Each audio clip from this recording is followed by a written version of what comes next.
ભાવનગર અને અમરેલી જિલ્લાની સરહદ પર પોલીસની કામગીરી સામે ગંભીર સવાલો ઉઠાવતી એક ચોંકાવનારી ઘટના સામે આવી છે। જેસા તાલુકાના ઉગલવડ ગામના યુવક કમલેશ ચુડાસમાએ સાવરકુંડલા પોલીસ પર અમાનવીય વર્તન, ઢોરમાર અને જીવથી મારી નાખવાની ધમકી આપ્યાના ગંભીર આક્ષેપો કર્યા છે। પીડિત કમલેશ ચુડાસમાના જણાવ્યા મુજબ તેને સાવરકુંડલા પોલીસ સ્ટેશનમાંથી ફોન કરીને કોઈ અરજીના સંદર્ભમાં પૂછપરછ માટે બોલાવવામાં આવ્યો હતો। જ્યારે તે પોલીસ સ્ટેશન પહોંચ્યો ત્યારે નીતિનભાઈ નામના જમાદારે તેને પોલીસ સ્ટેશનના ધાબા પર લઈ જઈ તેનો મોબાઈલ ફોન આંચકી લીધો હતો।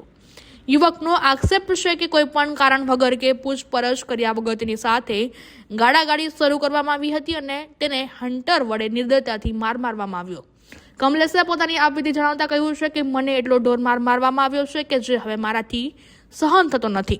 હું નિર્દોષ હોવા છતાં મારી સાથે આવું વર્તન કરવામાં આવ્યું છે। માર માર્યા બાદ પોલીસકર્મીએ યુવકને મોઢું બંધ રાખવા માટે ધમકાવ્યો હોવાનો પણ આક્ષેપ છે।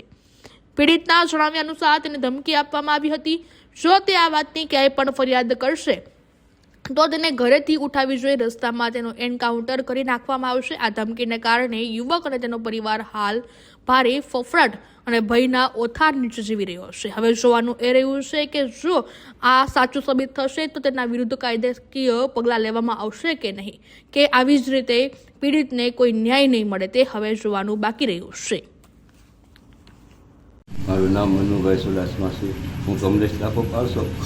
મારા છોકરા એક કેન્સરની બીમારી છે, એક છોકરો અને એક કામી ખવડાવતો હતો તેને પોલીસવાળાએ ફોન કરી બોલાવી સાવરકુંડલા અને ત્યાં લઈ જાય અને ઢોર માર માર્યો છે સાહેબ।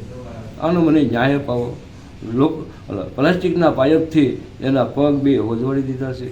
મેટલા કાળા ડાંભા પડી ગયા છે, હાલી નથી શકતો। રાતનો ઊભો થઈને ભાગવો પડે છે। રાતનો ઊભો થઈ કરવી મને અટાણા ખૂટડા દાખલ છો સાહેબ। મને આનો કોઈ ન્યાય અપાવો। મારી આવી હું ભૂલ મારા છોકરાની હું ભૂલ છે। પ્લાસ્ટિકના પાઇપે મારી અને કાળો મશ કરી નાખ્યો છે। તો હવે આનું શું કરવું પડે?